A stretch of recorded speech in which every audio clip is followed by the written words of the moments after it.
Hello, people of the internet. I extend a limp. Hello, arm. You can't Why are see you it. limp? I don't know. I was trying to mirror Tony Khan, but there's not enough frame.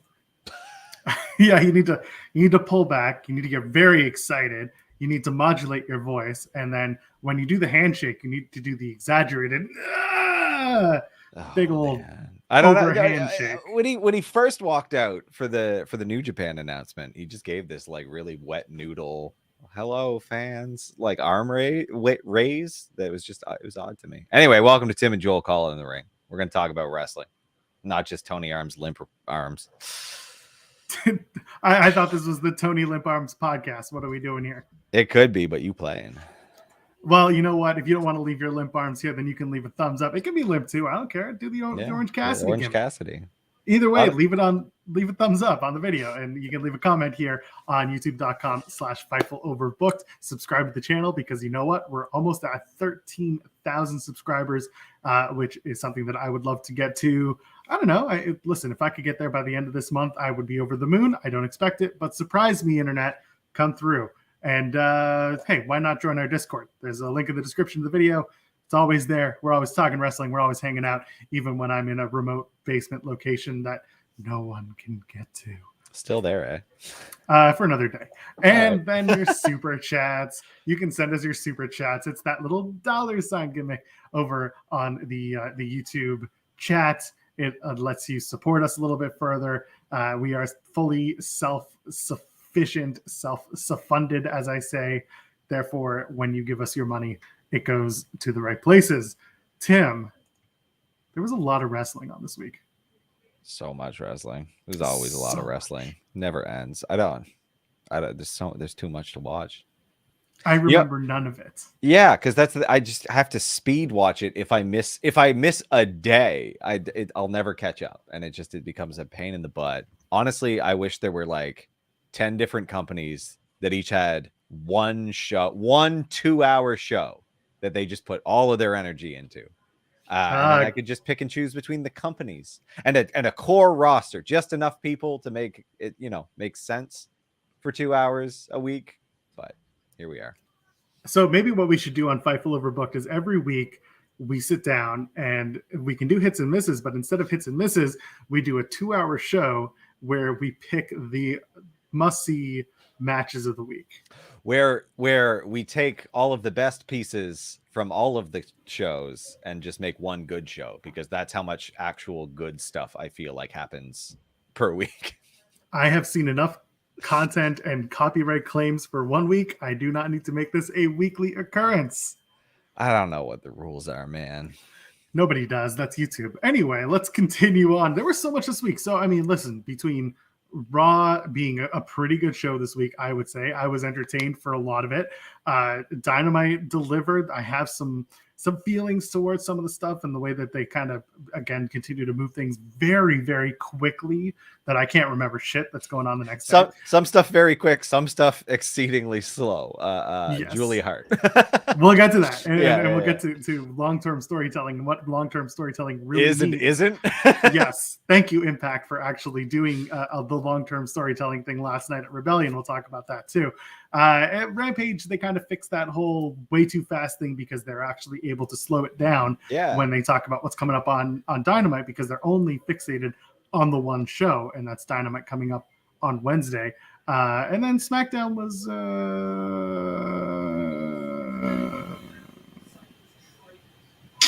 it was here and then it was done.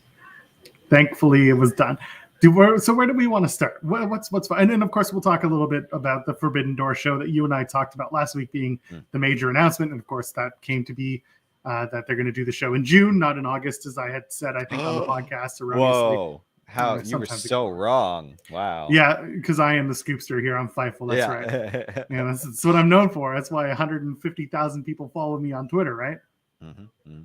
Yeah, wrong again, Joel. This is why you're a very wealthy man, Yeah, exactly. People saying, let's end with Forbidden Door. We tried that last week with the TNT title talk, and we got like 30 seconds. So be careful what you wish for. Let's start. You want to start with Rampage? You want to start with Dynamite talk, I should say? Yeah, sure. Let's go. I feel like let's do like that was the most memorable. And again, when we do this show, we don't always go like beat for beat when it comes to the matches. We just talk about the stuff that we liked. I mean, right off the bat, the opening match with Dustin Rhodes and CM Punk, to me, good little match. Not little, but it was a good match that had a lot of just classic wrestling style wrestling in it. A good pro wrestling match at the end of the day. Punk gets the victory as expected.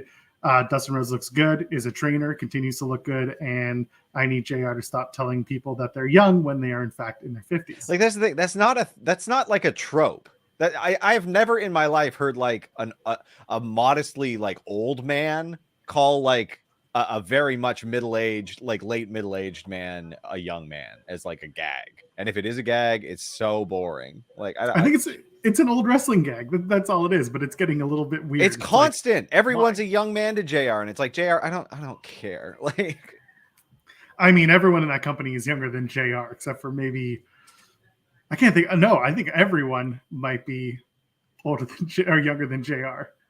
Yeah. Anyway, he's Hold there. On, now I got to think about this. Is he even that? Like, how old is JR?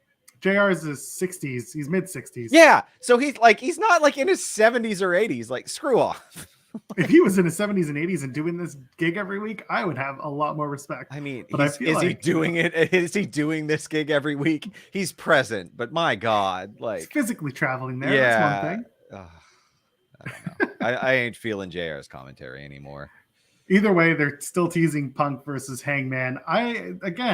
Is this the Double or Nothing match? Feels that way. You got a month left until you can tie that together and get to Hangman and Punk. What do you think? I think they throw some arbitrary forbidden. Wait, Double or Nothing is before Forbidden Door? Yes, it is. Yes, it's okay. End of May. What do they do? I guess they just build it. They figure out what the story is here because I don't know what it is. You got face versus face. Well, that's the thing. Do we continue to have CM Punk as the face? Does he start doing little heel things? As all of these CM Punk TV matches continue, he seems to sell a part of his body in the match. Sometimes the knee, sometimes the leg itself, sometimes the arm, whatever it is. Does that play into a subtle cheat or a heel turn that maybe gets us a little closer to CM Punk winning the AEW World Championship, or Hangman Page overcoming Punk's attempt and defending his title? I think CM Punk worked better as a heel. So all you got to do to get this from here to there is, he's selling a part of his body every week. He cuts a promo and he's just like, you know what? I want to be champion. I'm not a young man anymore. I'm going to do what it takes. And then he, boom, there he starts doing heel stuff. He starts winning. He keeps winning, but like with less agony week in, week out. And then he, I at this point, I'm surprised to say this, but I'd be happy to have CM Punk to take the title from Hangman. I think there needs to be a bit more movement. I don't want to see these long title reigns for everybody in AEW. I want to see that title bounce around a little bit more. It certainly feels like they're kind of wanting to go back to Punk versus MJF with higher stakes. And that's fine by me. Same. And I don't think Hangman's title reign has been a failure by any means. No. Every time Hangman puts up that title, it's a fun match. It's a good match. It's a brutal match too. Like, he's bled in almost every title defense he's had. There's been some sort of gimmick attached to it, to each big defense that he's had. And I fear that if somebody takes the title off of him soon, like CM Punk, that's going to be the immediate take. Like, oh, Hangman was a bust as champion. When in reality, I don't think so at all. I think it's elevated him to a certain degree. Exactly. He had a bunch of decent matches. My God. He's got quite a bit of career left ahead of him. Like, I think his character just needs to keep growing and developing. And I don't think it's going to do much with him as a babyface champion right now. Like, I think he's done what he can with the belt. The biggest part of this was the journey to get there. His character grew through that. Let him grow through some grudge matches and some other stuff. And I'll add to that, in wrestling, there's the old adage that there's the title makes the man or the man makes the title. Currently, the title's making the man further. If you have CM Punk win the title, well, then the man is going to continue to build and make the title to when he passes it off to someone like MJF, let's say, then the title is going to make the man once again. There is opportunity here to use that title in a proper way, which other companies don't always get. And that's not a jab at anyone in particular, but AEW seems to have found a pretty good way of making at least their AEW world title mean something. Yeah. And I mean, I'll give them that. Yeah. And like, look, in terms of the title makes the man, Miro was a good case study in that he came in with kind of a character that didn't really work. He got the title after he stopped playing games, started developing a better character, and he's laid up or doing a TV show or something now, but like he'll be back. He's still got a solid character that's interesting, to the point where he didn't need the title, dropped the title. That title's kind of gone nowhere since then, but like, it made a big deal. He needed that title to transition to who he is now, I think. So yeah. And I see in the chat they're talking about, the return of Kenny Omega. I feel like right now there may have been a pivot with Adam Cole and the Forbidden Door stuff. It feels like Kenny's involvement is going to be in this whole Bullet Club Elite thing that's going on. And again, we don't know when Kenny's coming back. No one's really saying that it's going to be very soon. In fact, people are saying he still has other surgeries and other rehab to go through in order to come back. But if you bring him on just as a character, as an on-screen character, non-wrestling, I think the money right now is him and Adam Cole in the Bullet Club Civil War storyline. Who's the Bullet Daddy? Yes. Jay White. I don't know. He is King Switch. I don't know. I don't know anything about Bullet Club. Who's in charge? You'll learn. Who do I write to? I am in charge. Okay. Yes. The people sending super chats, they're the ones who are in Bullet Club. So there you go. Send your money and you get it. Blackpool Combat Club, Blackpool Country Club. They took on, who'd they take on? Wheeler Yuta, Dante Martin, Lee Moriarty, Brock Anderson. No, Wheeler Yuta's part of Wheeler Yuta's. I don't know. This felt pretty Country Club this week. It wasn't like, they did the all together beatdown slot with their gentle fake combat. It's like, this didn't work for me this week. It's good. I like this stable. This was a holding week. I feel like it wasn't anything that really added to it. I do like Wheeler's new pants. I was going to point it out. Takeaway. I really hate separate entrances. It feels weird, and it's almost it doesn't elevate the faction. Like, it doesn't do. I don't care that they all come out. I know everyone wants to shake ass to Bryan Danielson's theme, and everyone wants to do the wild thing. And then Wheeler Yuta, but like Wheeler Yuta's music is really like inconsistent with who this character now is. So like, I feel like they need a faction entrance. It almost feels like Yuta and Bryan coming out together makes sense because they're similar genre of wrestler. And then you bring out Mox from the side and he's just like there to do his thing. I'm fine with that. I don't think we need to bring out all three at different times. It just kind of kills time and takes away a little bit from the flow of the show, in my opinion. I agree with you there. That's it's already they're jamming so much into these shows. They have a big thing, like, do faction entrances when you can. Like, I love them. I like it when it makes it feel more meaningful, because right now it was just it was a 6-man, whatever. Yeah, it was fine. And then we got the announcement for the Forbidden Door show with New Japan. So I really love how all of a sudden Adam Cole gets to make the announcement. So I got to do some other things. Yeah. After the backstager with the Undisputed Elite. So I think a lot of people are going to get tied up on like the New Japan champions taking on the AEW champions and other forms of matchups like that are one-on-one for this Forbidden Door event. I have a feeling it's going to be a lot of faction warfare, like multi-man tag matches. You'll have a few like singles matches that are going to be fun, but remember who these two companies are. And, if they're quote, serious sports and their titles mean something, I don't see New Japan being like, oh yeah, our champion's going to take on your AEW champion. And then everyone's going to be hunky-dory with the result. So it's the expectation tempering that comes with pro wrestling. Yeah, and like Bullet Club, I think they're anchoring it in Bullet Club. It looks like so. We'll do some stuff with that, which is strange, by the way, because Bullet Club has not been hot in years when it comes to New Japan Pro Wrestling. I wouldn't know. Well, and that's fair. I'm looking forward to being introduced to more wrestlers who I hopefully remember. So far of the New Japan crew, the people that I remember, Minoru Suzuki and Ishii. Yeah. And like, that's not because I just saw Ishii on Friday. Like, I remembered him legitimately. Like, he was not an unfamiliar face because the last match he put on was good. So. Yeah. And for those who watched Impact Rebellion last night, he and Jonah had an absolute slugfest. And they again, Tomohiro Ishii has wonderful, hard-hitting matches, just stiff matches, and they're fun to watch. Yeah. So I can see why you would be attracted to to him as a performer and a memorable face, because he is a memorable looking character. Yeah, and like I every time I do kind of flip into New Japan, like, you know, I have not spent a lot of time, and I just remember, like, my takeaway ends up being there is a lot of black briefs and knee pads, and I don't remember who's who, because, like, yeah, big factions. And Yeah, that's with the black trunks and the black knee pads. A lot of the time that comes down to one of two things. One, some of the wrestlers are very much just like, I am a wrestler. Exactly, which is not interesting to me in the slightest, because right. It's a fake sport. And the other side is that the way that they train their young lions, as they call them, they build them down, or they beat them down to build them up. And part of the building up is that when they teach you the foundations, they then have you dress in black trunks, black boots, and everything until you go out on excursion, which is basically working any company you want. And that's where you get a character, build a character, and become different and separate yourself from the pack. It's a really cool, albeit sometimes dated feeling system.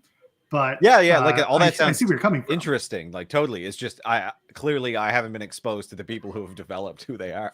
Like, I just end up watching mid-carders or like low card stuff, and I get confused. Yeah. Oh, and I fully understand that. So again, and that's how Minoru Suzuki dresses, but it's just like, I don't like. I'm mostly interested by the murder grandpa thing. So far, all he looks like is Ric Flair to me.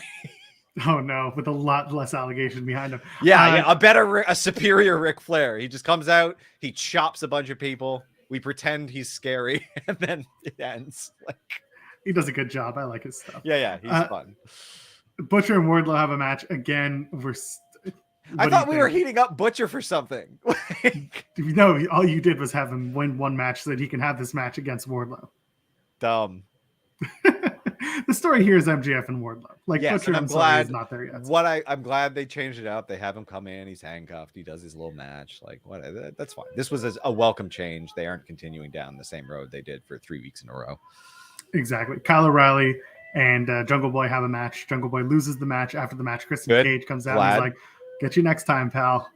It was fine. And Kyle O'Reilly getting the win kind of surprised a lot of people. I had a feeling it was going to go that way, and I'm glad they made that decision, because Jungle Boy doesn't need it. Kyle O'Reilly, I think, needs this boost from the tournament. And this is an example of using a tournament well, right? Like, you don't need Jungle Boy to win this bloody tournament. You don't need him to do well in this tournament. He can just have a bad night, keep being the star that they've slowly been working and building in him. And now we have, you know, Kyle O'Reilly actually get some shine that he deserves.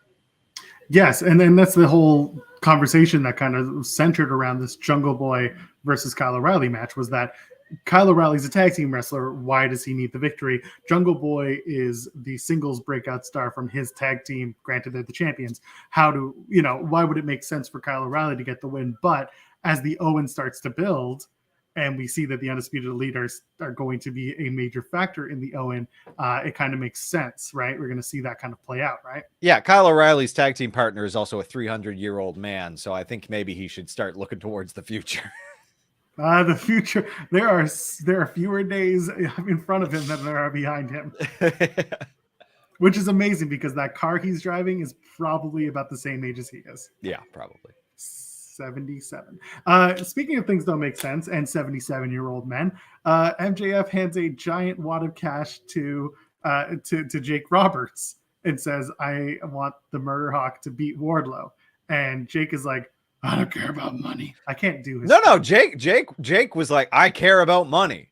I don't care about titles and chasing women and chasing women." You know, like, and it was like, I thought this was actually a pretty good promo by Jake Roberts. It was interesting. It was old man promo, but it was different. It was interesting. And he's like, "I'm about that paper." And then Lance Archer comes in like a giant moron and says, "I don't want your money. I just want to wrestle this guy I don't even have any issues with, because I'm a big bloody idiot." And then on Friday, he beats up Serpentico. I'm sorry, Serpentico. Which was, oh man, I started following Serpentico on Twitter. Best follow. So good. Love him. He's entertaining. I love it. Nice guy too. The whole week has been him being like, "I'm going to die. How do I call in sick for work? How do I escape?" It's good stuff. And Elden Ring and streaming, which he's into now, I guess. But anyway. Post-pandemic, we all need to stream more. Hook has his Dynamite debut. It's a fine match. Beats Anthony Henry. I love Hook. Nothing to add. It's so good. Yeah, whatever. Honestly, Hook has been handled so perfectly. I don't think I've ever seen a young, promising talent handled as well as AEW has been handling him. We're going to talk more about the whole meme wrestler thing because Hook obviously follows into that territory along with his next opponent, Danhausen, and potential tag team partner, wink, wink, nudge, nudge. Oh, God, no. Oh, yes, no. sir. Hookhausen, we're on. It's been going so good. Oh, we're doing it. Anyway, somewhere it is pro wrestling. We'll get to the meme stuff in a minute. But let's talk about the bad. Let's get right to it. Sammy Guevara, Ty Conchi, they cut the promo. They're I guess they're leaning into the heel thing. I don't know who's what. Scorpio Sky's made good with Kazarian. Like, what? Who's the bad guy? Dan Lambert's still cutting the same stupid promo, so like nothing's changed there. We live in a world where Dan Lambert is the de facto face, and he's still making Pound Town references. Nothing has changed. I don't know how to feel, but because it's Sammy Guevara, and because Sammy Guevara is TNT champion, and because Sammy Guevara's contract dictates that he has a ladder match once every 2 months, we're going to do that next week on Dynamite. We just did we talked about the Texas Deathmatch thing, and we were like, please, for the love of God, stop repeating this.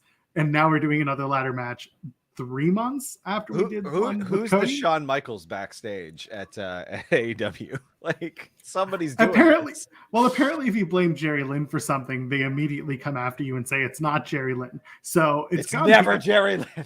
I'm just going to blame Arn Anderson for everything. That's what I've started doing. Yeah, noted ladder match guy Arn Anderson.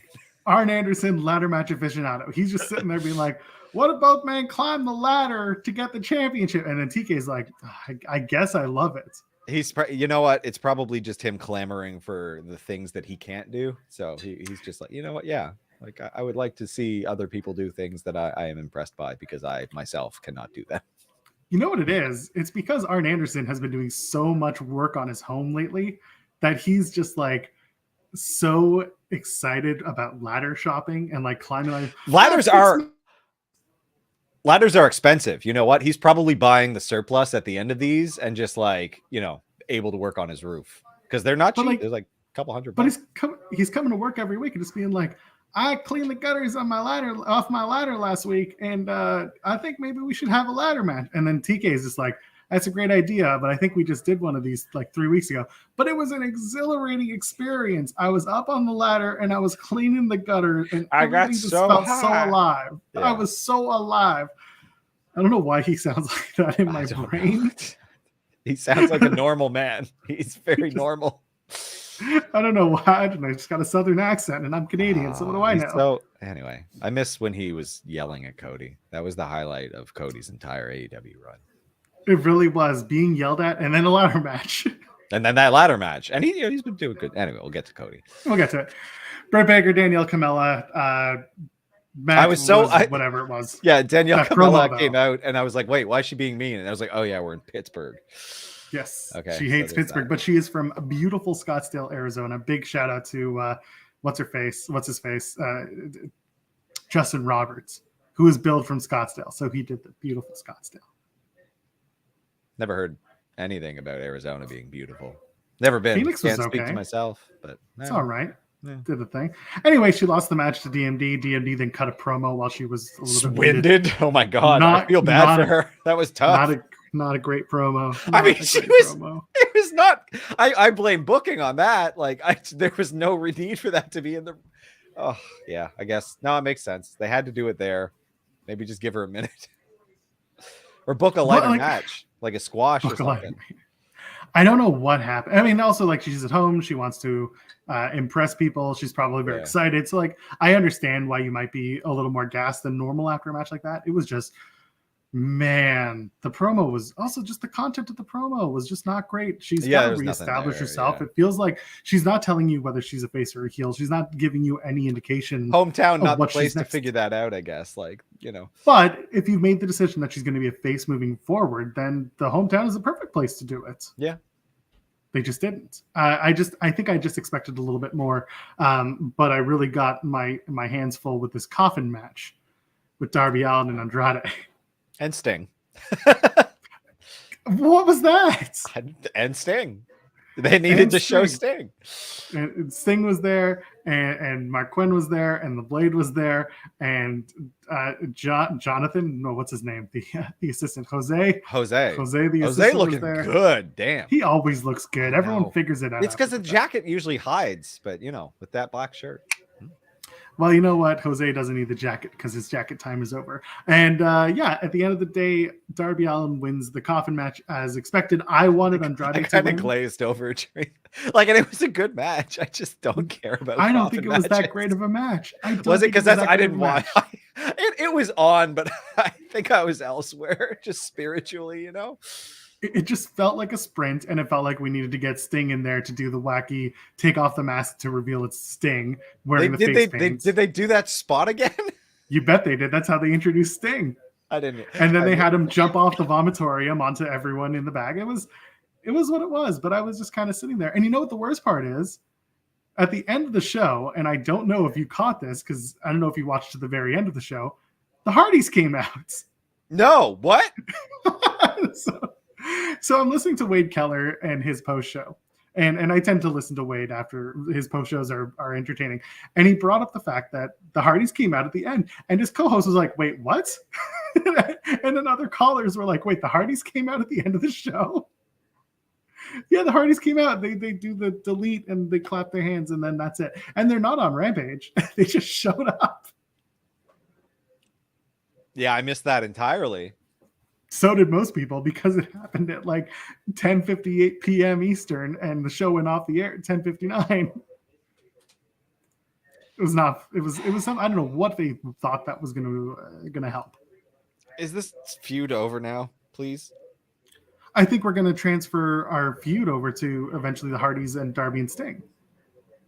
Yeah, that's fine. Let's do that.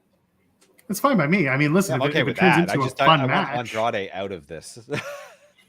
I wanted Andrade to win and start moving towards the TNT title. Agreed. Why aren't we doing because that? It's a coffin. Well, because it's a coffin match, you got to have Darby win his match. Darby's got to win his coffin match. Dork. And before anyone is just like, the Undertaker in his coffin match. No, the Undertaker lost a ton of coffin matches. Yeah. That was the worst. Yeah. Anyway. Yeah, I don't know. Man, Darby's a dork. Darby is a dork. But you know who's not a dork? You.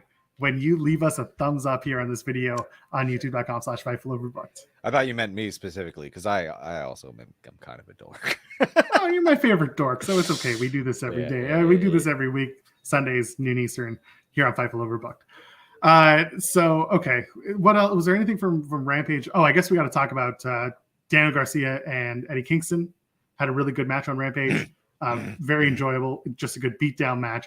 Eddie Kingston getting the win, and then afterwards taking off his belt and being like, "This one's for Jericho."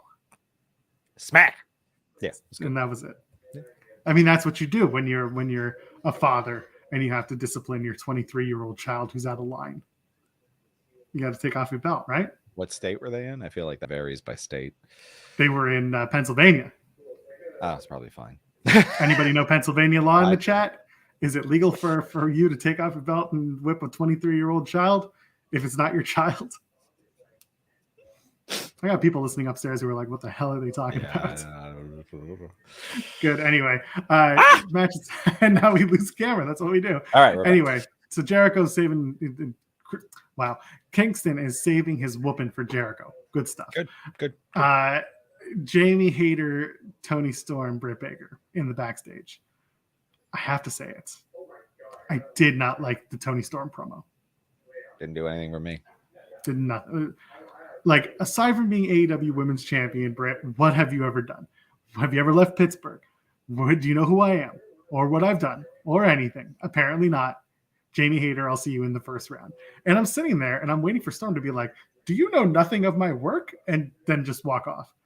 But at least Jamie Hayter said something like, oh, she leaves. That's just her thing. That made me cackle. But other than that, this did nothing for me. Anything to add?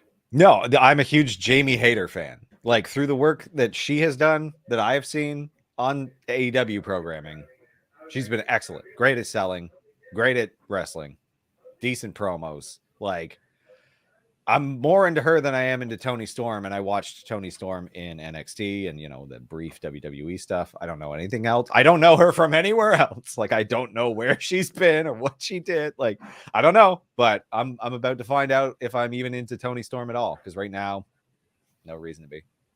And like, I'm sure people are sitting there yelling at their screens, being like, the pie promo, she tossed up pie. Dude, I laughed at the pie thing. But the point is, like, if they're trying to present Toni Storm as this serious competitor, maybe just saying, do you know who I am, isn't the way to do it.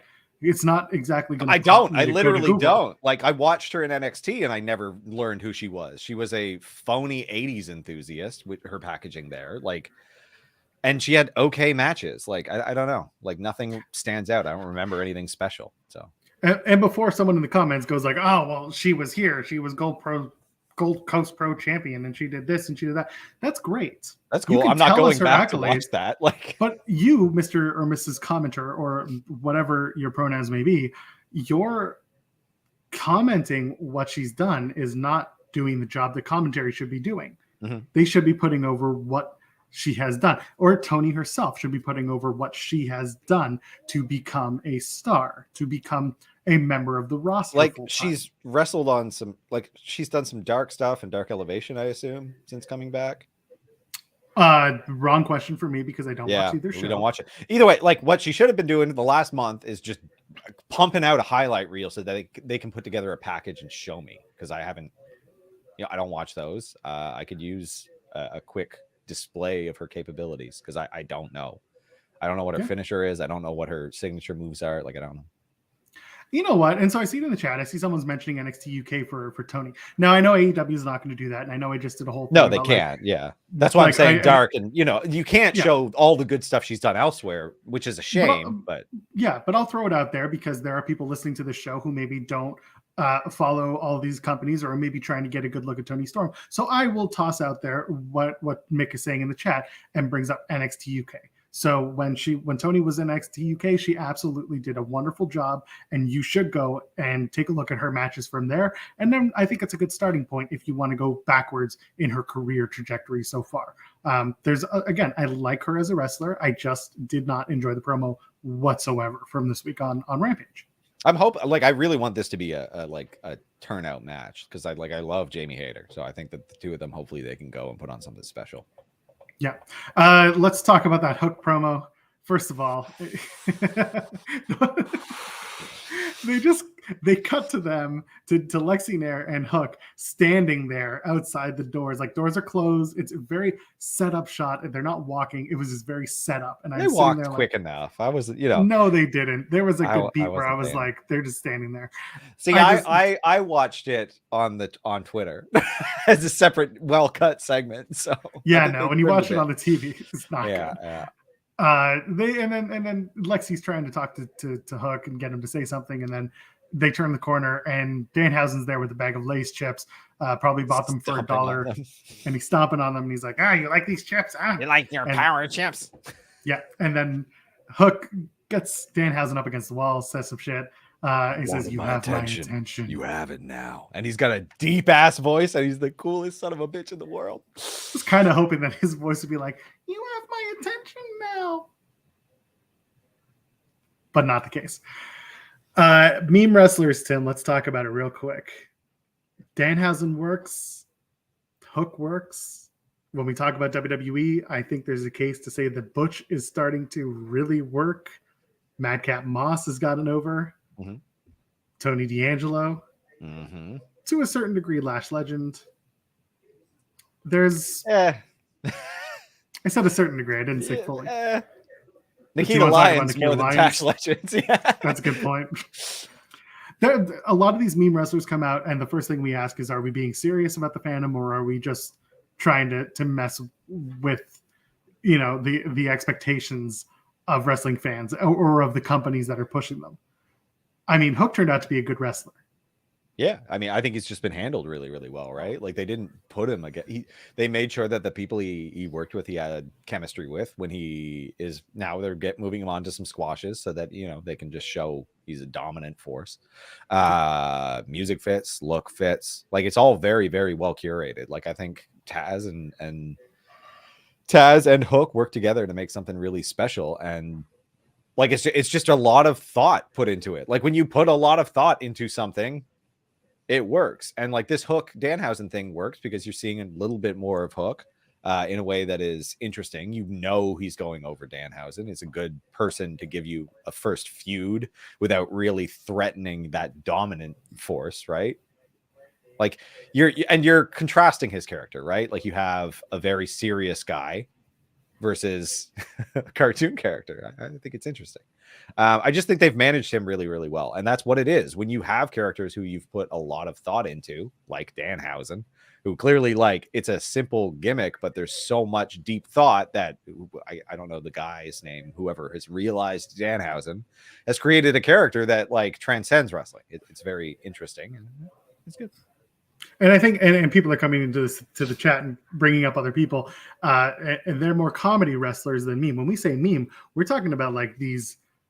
They just get picked up by the social media people and like pushed as like they must be incredible. Tony D'Angelo was a meme wrestler. Like yeah, because they find over the top. You find a thing that is like gifable that sticks out to people. Like Rhea now, it's the troll one. It was the troll face. Now it's the pin. Like she's just finding these things. Anything to get people talking about you, both good and bad. Like really does work in wrestling. Like it is any press is good press in terms of pro wrestling because it's so outlandish that you can do whatever and it is fine because the name of the game is attention and it doesn't really matter how they get there. You're seeing that. You still have Dan Lambert on the damn TV every week. Like, and that's not, but it is what it is. And look how Cody turned out. Like all it takes is attention and it doesn't matter if they love you or they hate you. I mean, all it took for Cody was a giant neck tattoo. Let's face it. That it didn't hurt. A neck tattoo and then his dog freaking out over the pyro. Oh my God, that poor. I felt bad for that dog. Yeah, I mean, Cody made a lot anyway. And then you look, we talked about Nikita Lyons, who clearly has the meme thing going for her right now. And on top of that, you've got the guys at NXT on commentary just really hitting it over the head. Like, take out your phones. Nikita Lyons is up next. And I'm like, oh, well, they know. They all know. And of course they all know because it's social media and people are absolute monsters on social media. Well, you have to find, but it's about standing out, right? Like there's nothing, we're getting a Jamie Hayter versus Tony Storm match. And it's like, why is that match happening? You know why? Like it's because why. It's because of like, you just need to find a way to stand out amongst what is a ton of noise, right? And it's little things and it's tough to predict what's going to hit. But, when you find something, you have to lean into it. And if you don't, if you kind of refuse to play along with it, doesn't work out for you. Like if you just want to shut like Cody not turning heel, like I gotta say, I don't know. Okay, it's hard to say that. That's a bad example, but like you got to lean into it. There's no other way around it. On the WWE side of things, a lot of people shat on the Butch thing. They didn't like the name change. They didn't like what he was doing with Sheamus and Ridge Holland. And now look at it. He turned it in. Listen, is it a comedy bit? Sure, whatever. Is that what WWE is? Sometimes it's a lot of comedy. Sometimes it's just a lot of entertaining bullshit. Absolutely. But I'm entertained as hell watching Butch every week. By the way, on TV every week means something. And for him to show up, have a good match against Xavier Woods, and then look like an absolute insane human being as he jumps through the crowd and runs out like a feral dog. That's great. Yeah. Like that. And that's the gimmick, right? Like he got that gifable moment. He did that beautiful table slide, just a bit of physical comedy with Xavier Woods. And like, I'm really into it now. So just good. for that. Now I'm paying attention. And here's the thing, being a comedy gimmick in wrestling doesn't doom you to that forever. Like, Isaac Yankem didn't exactly stay Dr. Isaac Yankem for his entire career. Like even Orange Cassidy right now, you could say he's a comedy gimmick. They've still given him serious roles from time to time. Does he become super serious? No, but then you see he has a match with Adam Cole, let's say, in an unsanctioned match. And what's the first thing that Orange Cassidy does? Takes off the sunglasses, splits him in half, and beats the shit out of Adam Cole. It becomes a real emotional match that's not just rooted in comedy. Toru Yano is the only person I can think of from New Japan Pro Wrestling who will stay as a comedy act forever, and it'll still be fine. Yeah, and there's some guys who like that's what they want to do, right? Like they're comedians more than like Sami Zayn. I think is more of a comedian. He's not chasing titles and he doesn't care. Like I think he's happy doing the work that he's doing because it's very valuable in terms of like putting together a whole show. Like you have to have these bits. I don't want to watch all serious wrestling, like because here's the thing: most of them can't write drama for crap. Like you get garbage, like control your narrative. Like it doesn't transition into a serious medium very well because it's just not very serious. So like I love the comedy bits. Again, it doesn't pigeonhole you and it shows versatility. Like if you like when you look at a guy like Orange Cassidy, when you go serious, it actually matters and feels like something because you're a laid back, chill dude most of the time. And so you can move up and down the card as necessary because you can't stay at the top forever. Like not everyone gets to be Triple H, right? No, but you know what? I have a feeling that we can still see. Oh yeah, there it is.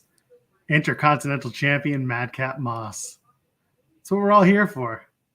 It's the champion that you need and the champion that you want. Intercontinental Champion and breakdancing superstar Madcap Moss. God, it's coming.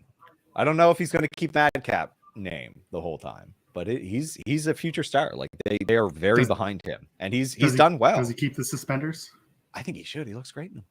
I do too. Suspenders and a belt. That man's keeping his pants up all the time. Ain't going nowhere. No ass crack from this guy.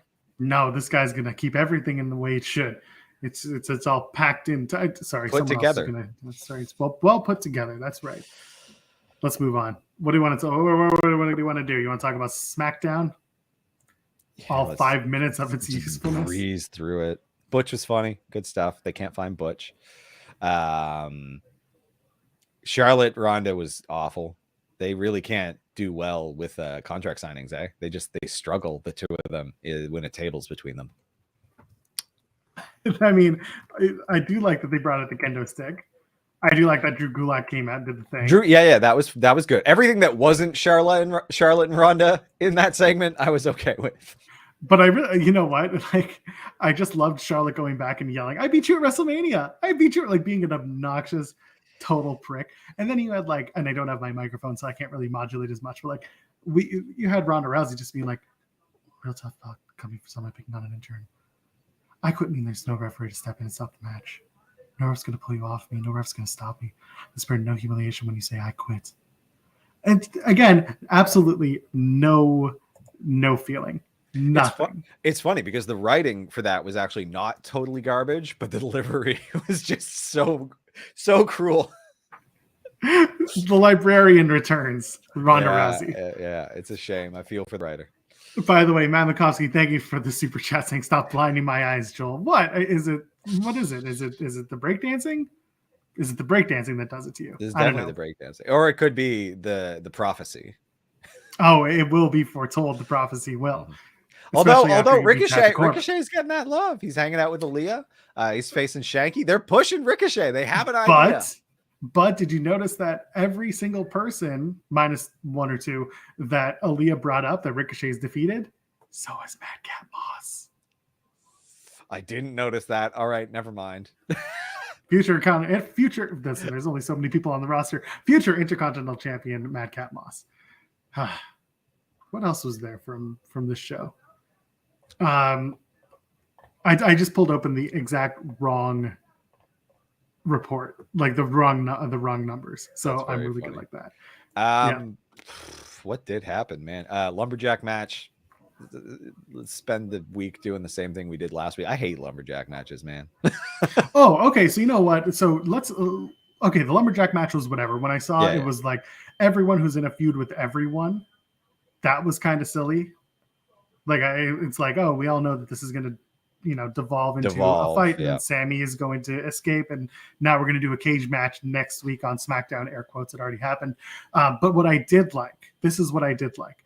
Sami Zayn going to Roman Reigns' locker room. Yeah, I also Sami Zayn being the guy to bridge the gap between the inevitable Roman Reigns and Drew McIntyre match. That's what we're doing right now. Exactly. That's Sami's versatility. He's so useful. So, like, you're going to get consistent work. and consistent featuring. Because like, yeah, him just being the guy that he is, this makes narrative sense. He's the right guy to do it. It's great. And like, I'm glad that this is an elegant transition, which does not happen always. So yeah, and so I am going to enjoy the connection. I think the connection starts very, very, very soon. But we're clearly going towards Drew McIntyre and Roman Reigns, and I'm fine with that. same. People have been waiting for that ever since the Survivor Series match, where it wasn't a title match, but now they have a different story to tell with Roman and Drew. Yep. I really enjoyed that segment. And again, the match itself, don't care. It's not going to do much for me. The steel cage match might. I saw the way that they taped everything. It feels like they taped everything out of order, but that's on you guys to go and check out spoilers if you want, or you'll find out on Friday when they air SmackDown. I think they tape things out of order to keep the crowd there because they taped 2 shows in a row. So they kept the hottest matches at the top and then just they did it like Saturday night's main event would have been. Yeah. Yeah. I mean, the cage match could be good because, Sami Zayn, Drew McIntyre, can't go wrong in my book. Cage match is fine. Kind of knew it was coming this way. I think it'd be really funny if Sammy just escapes the cage and then they do a Hell in a Cell on TV. Pop a rating. I'd be fine with that.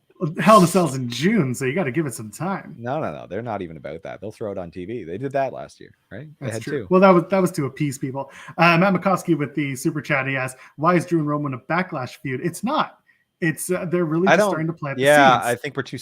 Yeah, I don't know that we'll even get that match on Backlash. It's hard to say now because the economics of this has changed so much. So it's a weird, like, we're saying put them on pay-per-views, but like the pay-per-views don't matter to them anymore. Like they don't make the money. So this pay-per-view doesn't matter.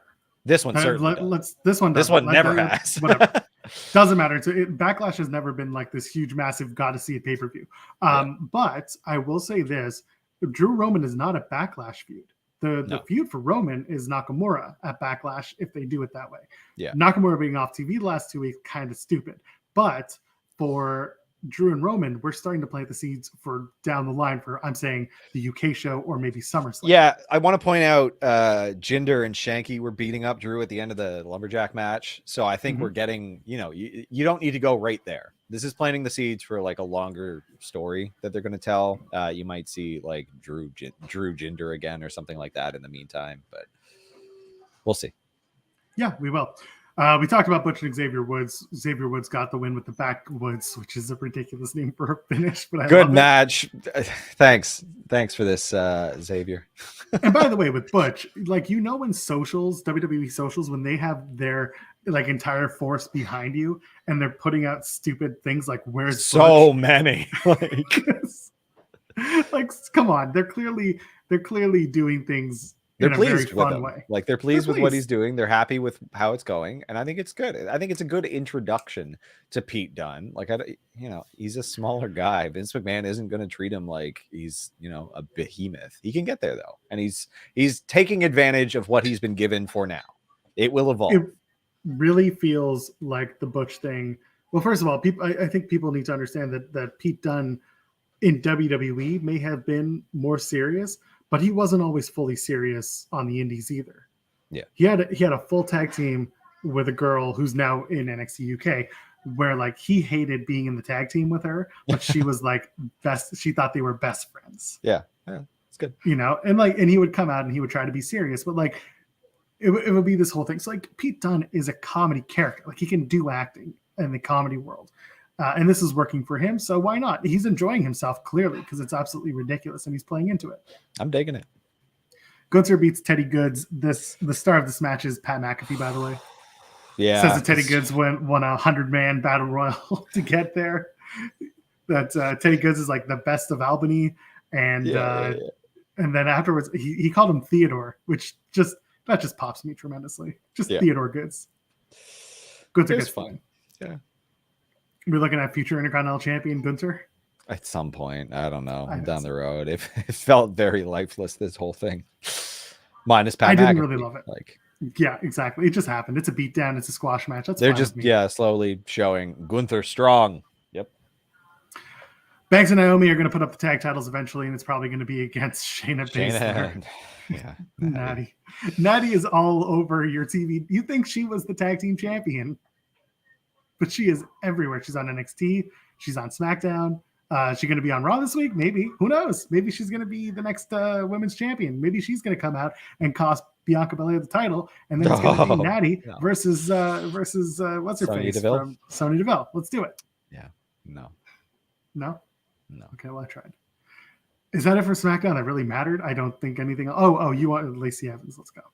Oh, I didn't want to talk about that. Oh no, I'm not a fan. I'm not a fan. I know you love Lacey Evans. I'm trying to do this delicately. I like Lacey Evans as the wrestler.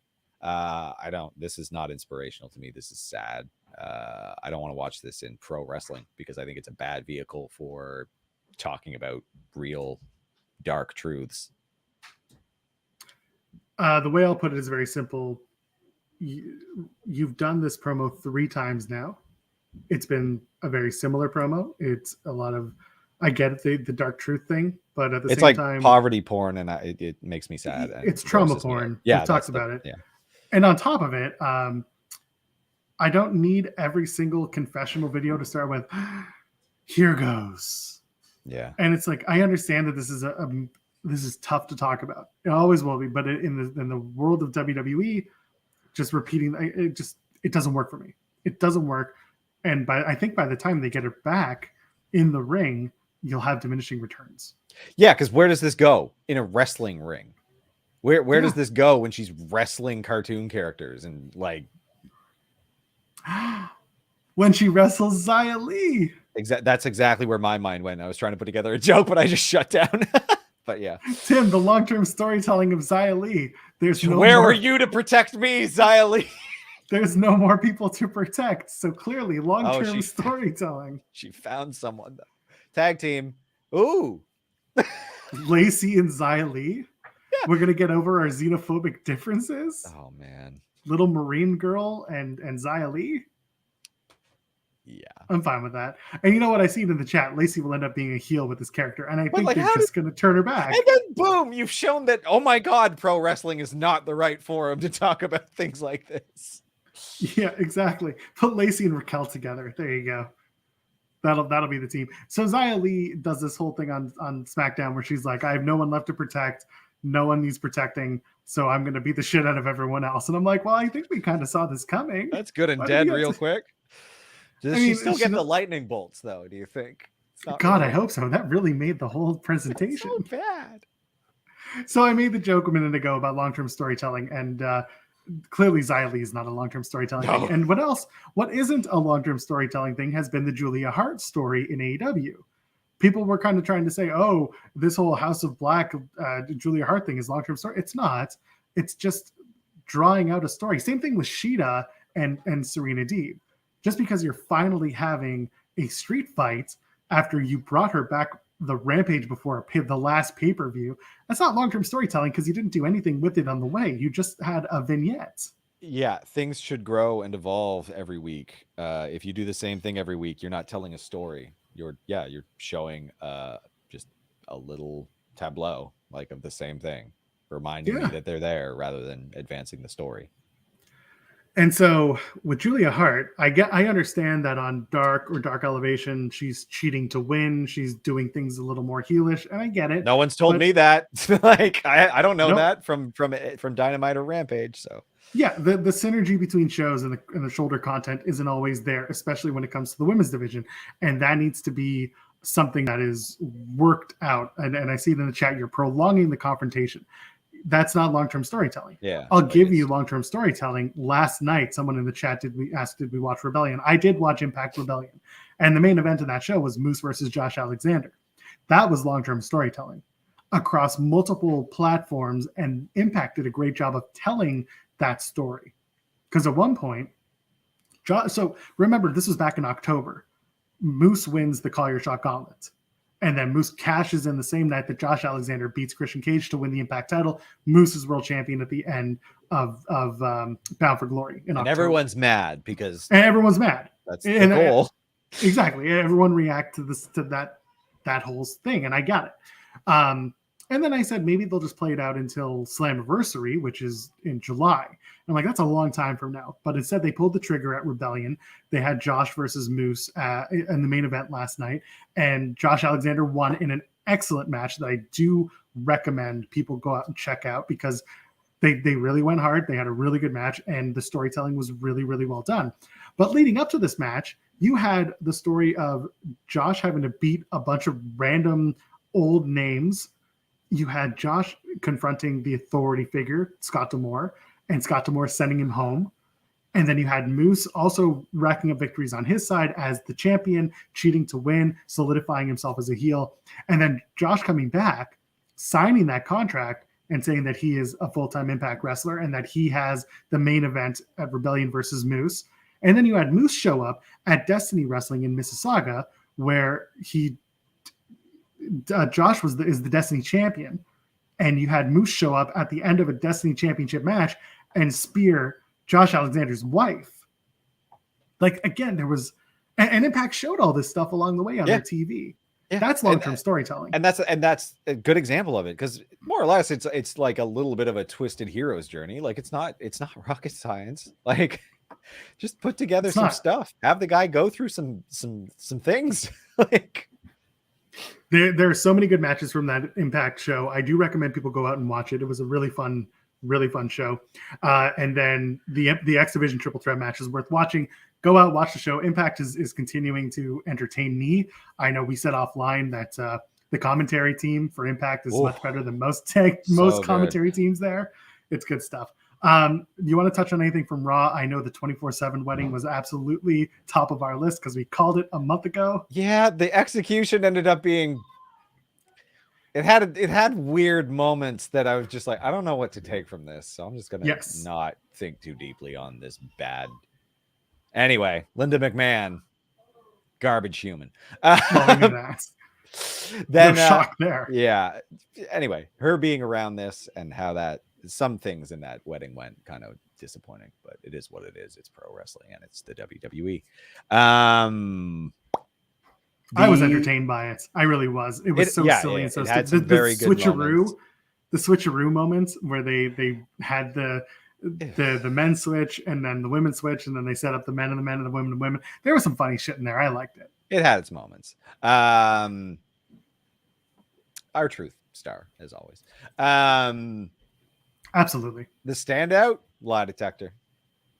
You really enjoyed it, eh? Loved it. Loved every second of it. Thought it was look, and they transitioned to a match that was just fun. That wasn't like a multi-man tag match where you get a partner and you get a partner and we'll advance the feud that way. That wasn't let's have the match right now and we'll screw it up with a weird finish so that we can eventually do a blow-off match at the pay-per-view. Like, they just had Chad Gable versus Ezekiel, which was a fine match. They screwed up the end because God, of course they will. But whatever, that's also fine, because then we'll have, Otis versus Ezekiel, and we're not going right to Kevin Owens. We're not going right to Kevin Owens versus Ezekiel, but we're still telling that story. And this is what they used to do really, really, really, really well. They found a character who, has a character. So when they needed some guy to run the lie detector test, they're like, oh, let's use this guy who's not doing a deep think character. It's a character that's always been present in WWE.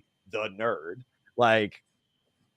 you don't need to, it's not super hard to put this together. You just need to have actual characters that you can draw upon when you have a story that needs them. So now you shove in Chad Gable, who had no tie into this before, in a way that felt normal, and it was very funny to me. I really enjoyed the whole bit. Ezekiel's doing great. Love it better than Elias, which isn't much of a character. Like, it wasn't, there's not much you can tell with that character because I'm gone again. Oh, that was you wanted to speak with Zeke and he spoke too hard. Yeah. And that's the thing, speak with Zeke. Wonderful. Like, that's wonderful time. Playing off of the pieces of a character that Elias was, but you can't really use like a guy play music. Like, that's not deep enough. That's not an identity. Like, so now he's got a more interesting character. It's weird. It is weird, and I liked it. And then finally from Raw, the only thing I want to talk about is the Cody Rhodes and Seth Rollins stuff. Yeah, because I saw a lot of people bookended the show. So it did, and it was a good through thread. Clearly, Cody is the main character for Raw, and Seth Rollins is the main heel foil. That's great. I do like that the way that this story is being told is Cody is back. People are cheering him, and Seth hates that people are cheering for Cody, and that Cody went a little too far in Seth's eyes to get more cheers than Cody sorry, Seth. Yeah, Seth, Cody went too far, getting more cheers than Seth would want. That he was almost showboating, quote unquote. So while I didn't love that Cody won via countouts in the main event, I thought this one made sense, right? Because they at least gave a reason for Kevin Owens to walk out and for the friendship to be a little bit fractured. Like, it wasn't out of nowhere, or it wasn't just a heel's going to heel. Like, it was like, no, you call the man a fat ass and he's there doing you a favor. Like, screw you, buddy. Like, so I get that, and I agree with you there. What I was going to say is, what I do like is at the end of the night, Cody's on the ropes doing a celebration, and Seth shoves him because he did the same thing that pissed him off at the beginning of the night, and that was showboating to the crowd, getting cheers, getting more cheers than Seth gets. And if that's going to be, you know, the heel versus face dynamic, the crazy ass heel who thinks he should be cheered and revered for his work, and the face getting the actual cheers because he's the good guy, that works for me. That's a good story for me. Look, so one, Cody fits way better in WWE because he's the way he is. I like, and I'm not a huge Cody fan. Like, that hasn't changed because he's shifted brands. I'm not one of the, I'm not marking out for any company. You're not? No, I'm not. I don't give a crap. Oh, okay. I'm annoyed by both major companies more often than I enjoy this. But like, Cody fits way better here. It's much more WWE style because it's all show. It's all flash, right? You know, he comes out with way too much bloody pyro. It's just explosion. It's timed like crap when he's in the suit. It looks better when he comes out to actually wrestle. And you know, he's putting on good matches with WWE because his style is better suited to their style. Like, he's not. It's how he grew up. He grew up in that TV style, and he brought it to the other places he worked, and he kind of got better with it in the other companies he worked with. But at the end of the day, his style is still a WWE to the camera TV style of match, and it works for him, and that's great. And like, you know, I ain't cheering him because I'm still not a Cody fan, because what the thing that I read from him all the time is just phony. Like, I don't really care about his babyface story. Like, I want people to cheer him because, like, you know, I'm not always cheering for the faces anyway, and I'm fine with that. It's just my own personal stuff I'm bringing to this. But it's just like, no, I don't give a crap that you, a second generation superstar, like, you didn't work harder than anybody. You had it easier than everyone. You're a capable wrestler. You look like a tool because of the way you dress. You come out and you give the little belt to the kid and he kisses it. And I don't know if you caught this, but like, the kid's dad is right next to them. Like, thanks, man. Tries to give him a high five and he just walks past because it's all show. Like, he's not present when he's doing that. It's just, okay, he's doing the steps of his entrance. Like, he's such a fake.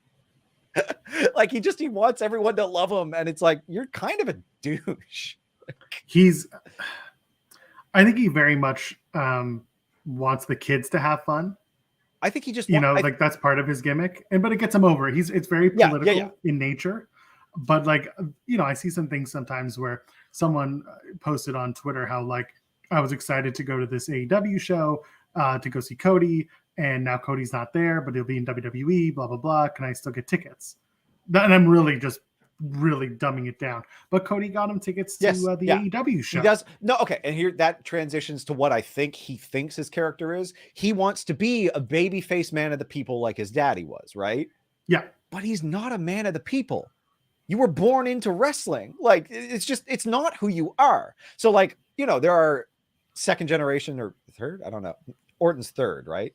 Orton is third. Yeah. So there are superstars like Orton who, like, are just themselves, like, as character. You know, they'll elevate and change different things because they're still characters. But like, I don't begrudge them their born into it history because they're not, you know, pretending they weren't. Whereas Cody is acting like he's this man of the people, and it's like, dude, you are not. Like, you're not.